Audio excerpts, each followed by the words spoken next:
ការបិទទ្វាររយៈពេលវែងបំផុតក្នុងប្រវត្តិសាស្ត្រអាមេរិកបានបញ្ចប់បន្ទាប់ពីប្រធានាធិបតីដូណាល់ត្រាំចុះហត្ថលេខាលើច្បាប់ផ្ដល់មូលនិធិដើម្បីបើករដ្ឋាភិបាលឡើងវិញ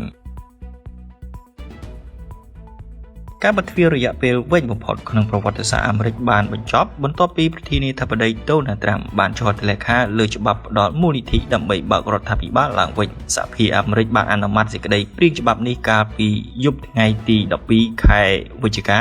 ក្នុងសម្លេង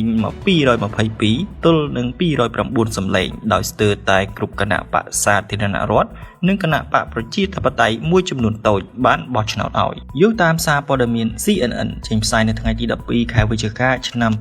2025បានឲ្យដឹងថាវានឹងចំណាយពេលមួយរយៈដើម្បីឲ្យអ្វីៗត្រឡប់មកធម្មតាវិញអ្នកធ្វើដំណើរអាចបន្តជួបប្រទះផលប៉ះពាល់នៃការបិទនៅលើអាកាសយានដ្ឋាន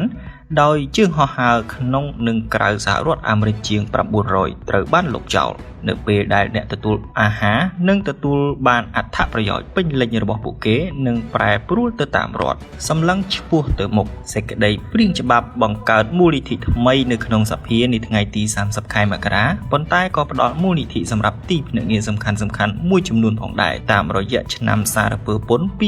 2026ផងដែរ